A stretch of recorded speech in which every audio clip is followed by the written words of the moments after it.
Here are the top stories for today, September 4, 2019. The Department of Justice vows to address the release of convicts improperly awarded good conduct time allowances. The government pushes for proactive information drives to counter propaganda by communist terrorist groups. The Department of Education defends the suspension of operations of 55 Salugpungan tribal schools in Southern Mindanao. And pole vaulter EJ Obiena becomes the Philippines' first representative to the Tokyo Olympics.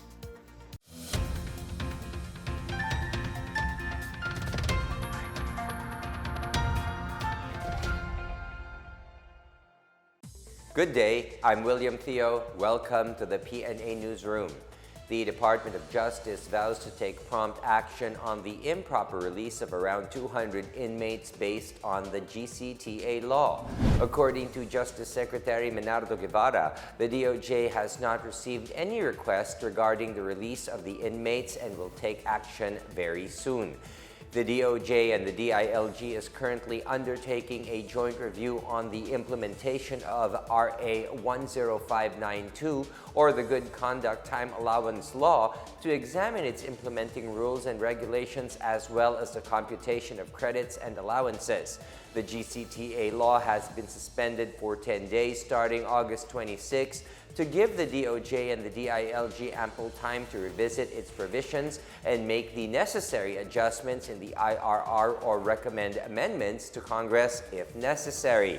The Bureau of Corrections is under the DOJ, while the Bureau of Jail Management and Penology, which runs all district and city jails, is under the DILG.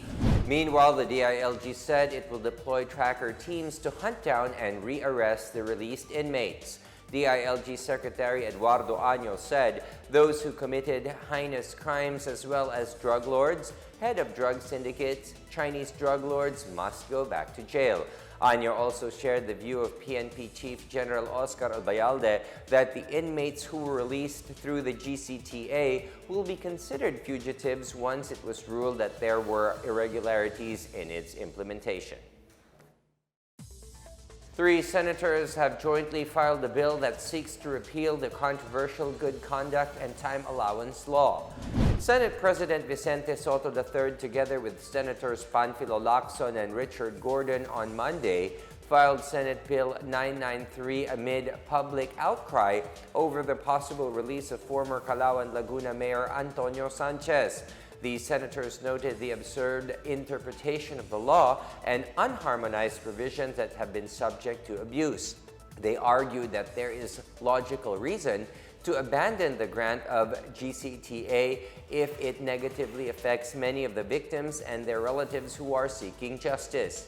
Meanwhile, Senator Bongo filed Senate Bill number 1003, which will exclude those convicted of heinous crimes from the GCTA law. Go said he added a provision listing that crimes are considered heinous and mandating that any release of prisoners on the basis of time allowances will be subject for review. Online news outlets Inquirer.net and Rappler may soon be facing libel charges for publishing reports claiming that presidential spokesperson Salvador Panelo recommended or endorsed the granting of executive clemency for convicted rapist murderer former Calauan Mayor Antonio Sanchez. Panelo, who is also chief presidential legal counsel, said he will be filing libel complaints against the 2 news outlets for their malicious report, which are meant to discredit him. He reiterated that he merely wrote a referral letter to the Board of Pardons and Parole to act on the request of Sanchez's daughter, Marie Antonelvi, to grant her father pardon, but never recommended anything. He said he did not feel the need to inhibit from writing a referral letter despite being Sanchez's former lawyer, since he was only performing official duties by responding to all letters by referring it to the proper agency or department. In the Rappler it says Panelo endorsed, spelling E-N-D-O-R-S-E-D, not I-N-D-O-R-S-E-D. Sanchez's letter for executive clemency, which is an equivalent of recommended. While in the Inquirer.net that came out in Facebook and Twitter, It says here, just in, Bureau of Pardons and Parole Executive Director Reynaldo I reveals that presidential spokesperson and President Duterte's chief legal counsel, Salvador Panal, wrote a letter to him recommending executive clemency for ex-Calauan Mayor Antonio Sanchez. As I earlier said in the press briefing this morning, those articles are reeking with not only responsibility, but with malice. And it is libelous in nature because it imputes an act to discredit me. I'm filing a libel case against Net Inquirer, Inquirer.net, and the Rappler for publishing these malicious articles. Inquirer.net said it respected Panelo's right to sue for libel, while Rappler described Panelo's libel threat as pure diversionary tactic, noting that the palace official should just have answered questions about his possible conflicts of interest instead of shooting the messenger. The Department of Education, or DepEd, clarifies that the Salugpungan tribal schools in Southern Mindanao were not closed but only temporarily suspended. According to DepEd Secretary Leonor Briones, the 55 Salugpungan Tatanuig Canogon tribal schools were temporarily suspended due to their failure to comply with the requirements set down by the Department of Education. During the hearing of the agency's proposed 2020 budget before the House Committee on Appropriations, Briones said the agency has specific regulations and criteria for giving permits to private schools which are applied to all. She said among the requirements are school site must be permanent and titled, school should have facilities, teachers should be qualified, the curriculum is consistent with the DepEd curriculum, and the school should be subject to regulation and inspection of DepEd officials. Briones pointed out that the 55 suspended Salugpungan schools did not comply with most, if not all, the requirements. The Supreme Court on Tuesday junked a petition on same-sex marriage, and the PNP says crime rates during Burr months decreased. More on this and other news around the metro from Janice Cabe. The Supreme Court on Tuesday dismissed the same-sex petition filed by lawyer Jess Falses on account of lack of standing of petitioner.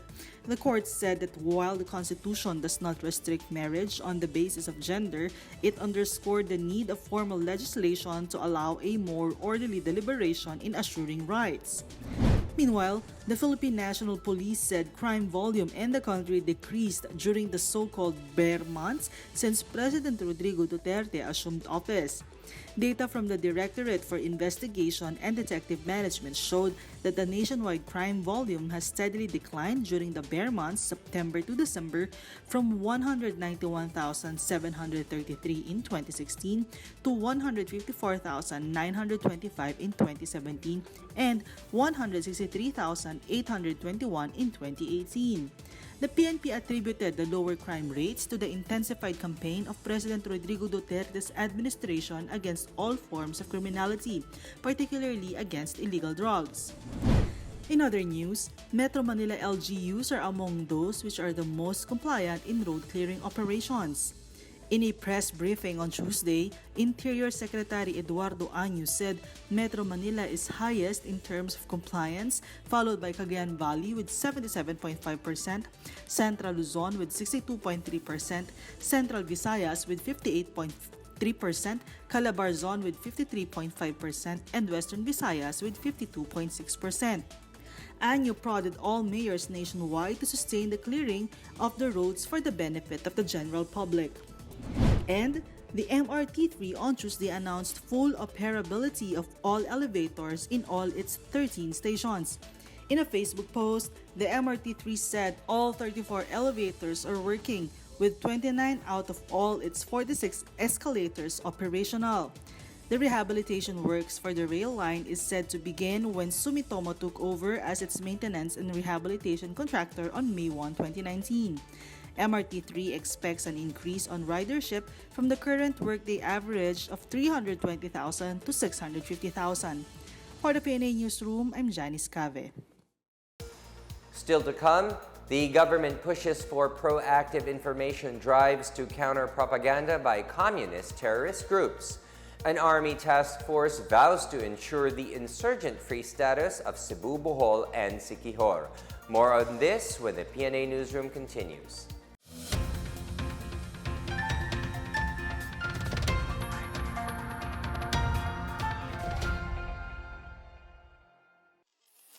Ito ang Duterte on Duty. Ulat sa ginagawa ng Presidente. August 19, Lunes, Malacanang. Nag-courtesy call kay Pangulong Rodrigo Roa Duterte si Russian Ambassador Igor Kovaev. August 20, Martes, Malacanang.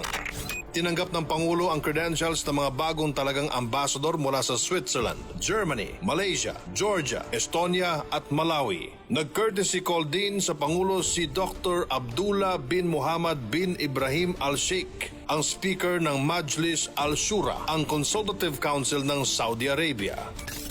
August 21, Miyerkules, Tablas Island, Romblon. Pinangunahan ni Pangulong Duterte ang inaugurasyon ng Tumingad Solar Power Project, ang pinakamalaki at kauna-unahang hybrid solar diesel microgrid na may battery facility sa bansa. Nagkakalaga ito ng 550 million pesos at inaasahang magsusupply ng kuryente sa buong Tablas Island. I am pleased to join you today in inaugurating this hybrid solar diesel power plant that will pave the way to a greener tomorrow for Romblon and the rest of the country. This is indeed a milestone not only for the people of the province but for our environment as well. Ako po si Secretary Martin Andanar at ito ang Duterte on Duty. Abangan sa susunod na linggo ang mga gagawin ng Pangulo.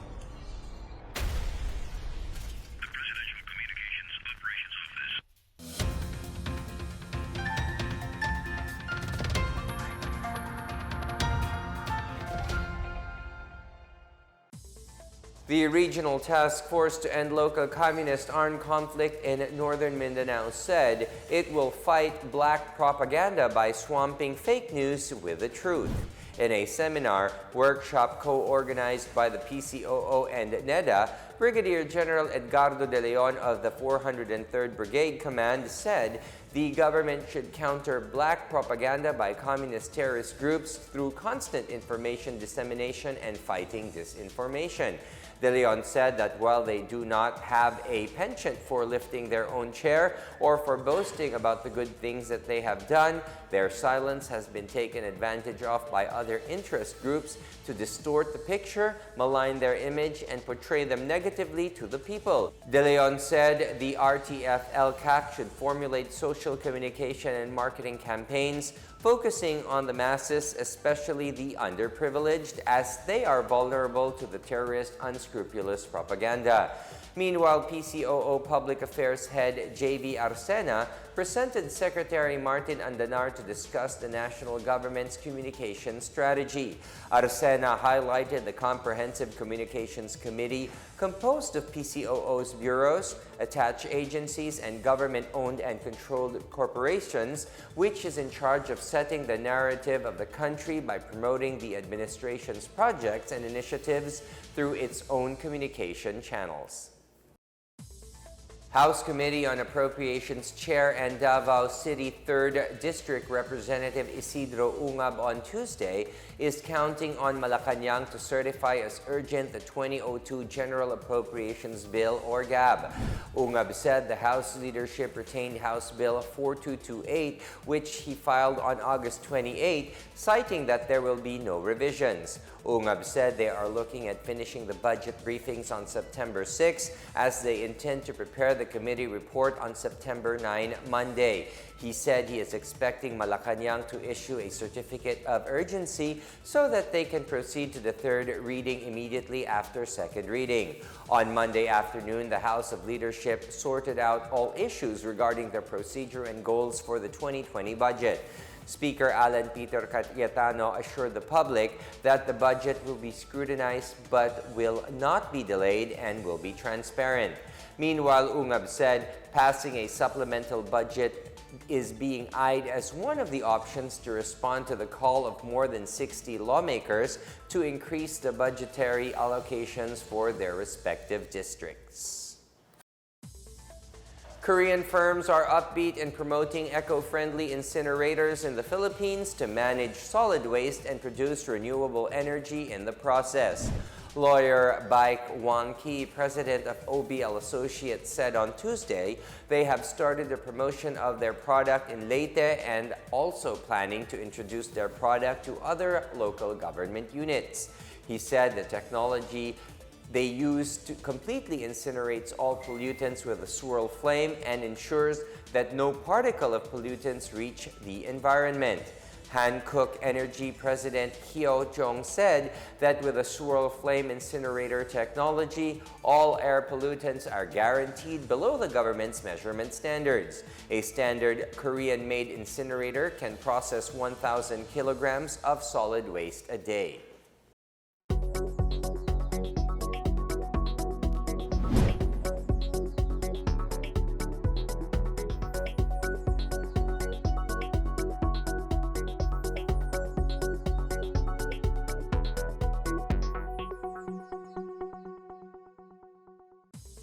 The military vows to keep the provinces of Cebu, Bohol, and Siquijor insurgency-free.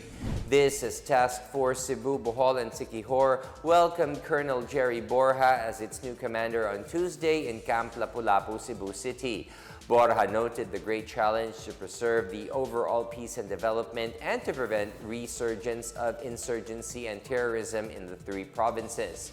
He urged them to continue to aggressively engage all the stakeholders, police, LGUs, and other government agencies and the community. For his part, outgoing Commander Colonel Noel Baluya noted that Cebu was declared insurgency-free in 2010 and that it is a challenge for the task group's commander to sustain its gains. He recognized the continuous strong and active partnership with the stakeholders in addressing various security issues in the area of responsibility. 5 persons were injured in a train accident in Laguna. Meanwhile, the DOH assured that the meningococcemia case in Davao City is no longer a threat. More on this and other news from the provinces from Janice Cabe. At least 5 persons were hurt while 4 houses were damaged after a Philippine National Railway train rammed a van that crossed the railroad tracks early Tuesday morning in Barangay Parian, Calamba, Laguna. Initial investigation disclosed that the Nissan Orvan was crossing the railroad on its way to the Lianas Mall when its driver failed to heed the train's warning sound. The victims have been brought to the Jose P. Rizal District Hospital. The city's Public Order and Safety Office is eyeing a clearing operation at the railroad to remove residents there and prevent a similar mishap. In Bacolod City, the Philippine Drug Enforcement Agency arrested a couple considered as high-value targets on Tuesday morning. The suspects, identified as Randy and Dukin Hamantok, were cornered at their residence in Goldcrest Subdivision in Barangay Bata. The team recovered about 120 grams of suspected shabu valued at 816,000 pesos. Randy is the son of Rodora Hamantok, who was among the 5 arrested in neighboring Talisay City on July 25 that led to the recovery of some 5.4 million pesos worth of shabu. Meanwhile, health officials assured the death of a 4-year-old boy on Friday due to meningococcemia in one of the hospitals in Davao City will not be a threat to the city. The DOH said the incident is the first confirmed case of meningococcemia in the Davao region. The department, however, said they have contained the disease and are monitoring the people and places the patient had been. It stressed that the disease can only be spread through coughing, sneezing, kissing, sharing of food, drink, and utensils. The DOH urged the public to be responsible in sharing information, especially on social media. For the PNA Newsroom, I'm Janice Cabe. Up next, the Department of Health opens Cavite's first Botika ng Bayan. Pole vaulter EJ Obiena becomes the Philippines' first representative to the Tokyo Olympics. The PNA Newsroom returns after these reminders.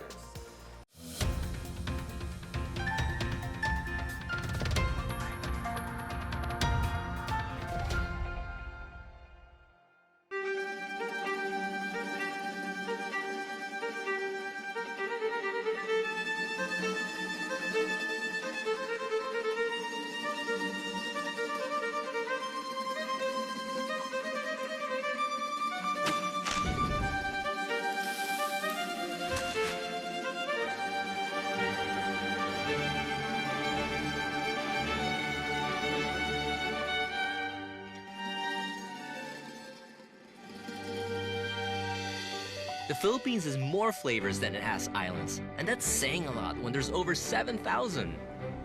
All Filipino food is a fusion of flavors. Take adobo, for example. So many different flavors involved to make that taste of comfort. Because the only thing Pinoys love more than eating is making other people eat. And I'm sure whatever we're putting in it, we're putting it all in one bite and making you eat it. The amazing thing about adobo is there's no one recipe. You cook with your heart and eat with your mouth. There's so many ways to wipe out in the Philippines, from serve to table. Sometimes we just invent reasons to eat. Breakfast, lunch, dinner, merienda. Pancit palabok for merienda. Who's merienda? As with any pancit dish, the noodles are for long life. Long life, but not long hair. Our food comes from an incredibly rich culinary history. It may not look it, but there's complex flavors at work here. Sweet, salty, savory, rich, delicate. Fish in my chocolate? Why not? We love mixing it up. 15 flavors for the price of one. One of the country's greatest chefs is a giant dancing bee. Jollibee! And he's serving up something good. For Pinoys, half the fun is in savoring the smell of your food. But all the fun is in eating it. Oh, so you're one of those people that like pineapple on everything? No, but with a burger, it's definitely okay. Says who? By far, though, nothing is more Pinoy than chicken that's made with joy. We call it Chicken Joy. It's crispy-licious, juicy-licious, and we love dipping it in gravy. I know this sounds crazy, but we also love sweet spaghetti with red hot dog. Everyone's always invited to the party. There's Kuya Junjun, Tita Letlet, Tito Boy Boy, and Lola Girlie. No utensils? No problem. Over here, we eat with our hands. So come on over and join, because eat's more fun when you're part of it.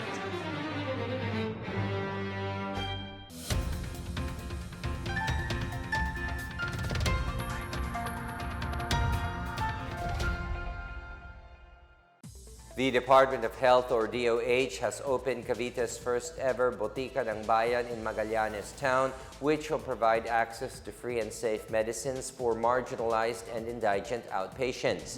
DOH Region 4 targets to cover all 2,600 rural health units in Cavite, as well as the provinces of Laguna, Batangas, Rizal, and Quezon. The Magallanes BNB is the third in the Calabarzon region, with the two others located in Santa Maria, Laguna, and in Mauban, Quezon. Among those made available are the essential drugs for asthma, hypertension, diabetes, and dyslipidemia, and even for family planning. Over 350,000 pesos worth of medicines were turned over by the regional office. The DOH assured residents of adequate supply of medicines at the BNB.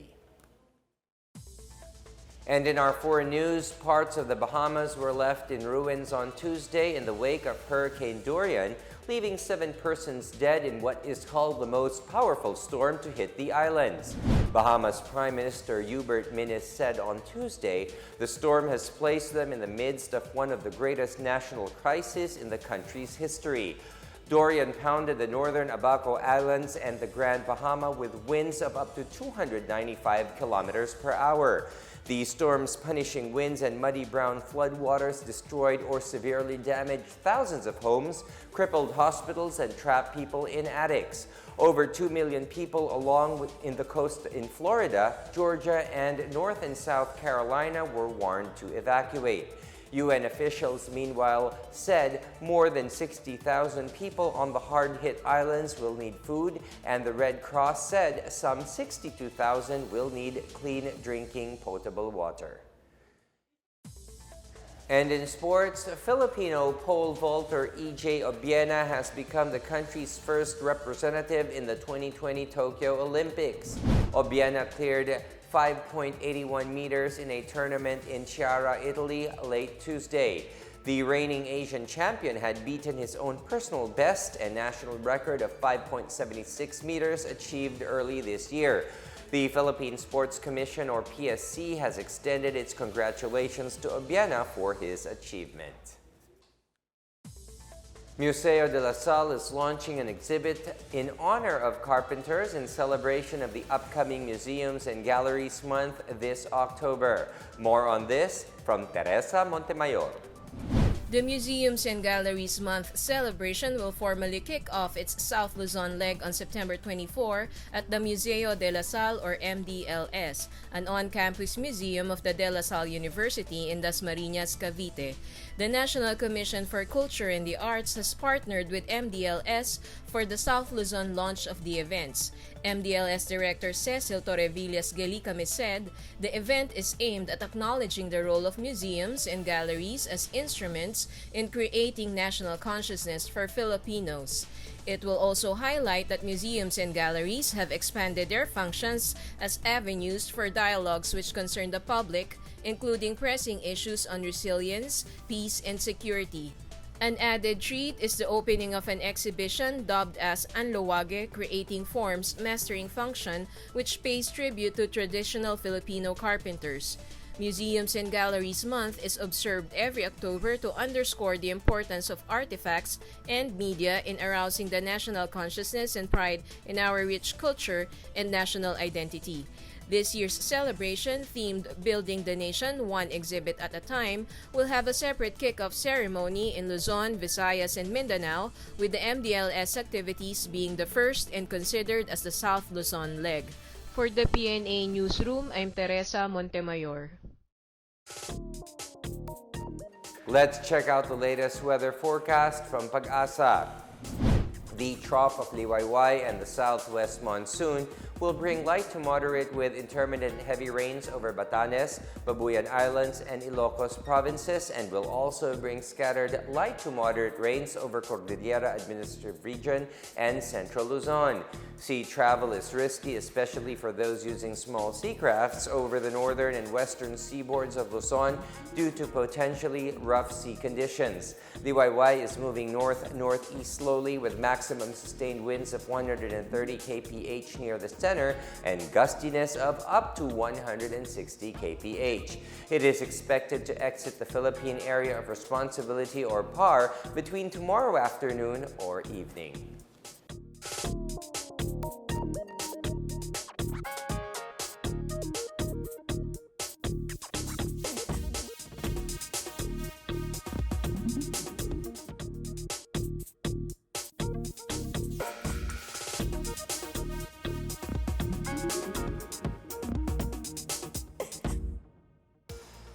Here's another look at today's biggest stories.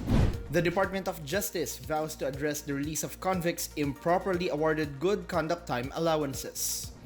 The government pushes for proactive information drives to counter propaganda by communist terrorist groups. The Department of Education defends the suspension of operations of 55 Salugpungan tribal schools in Southern Mindanao. And pole vaulter EJ Obiena becomes the Philippines' first representative to the Tokyo Olympics. Thank you for watching another edition of the PNA Newsroom.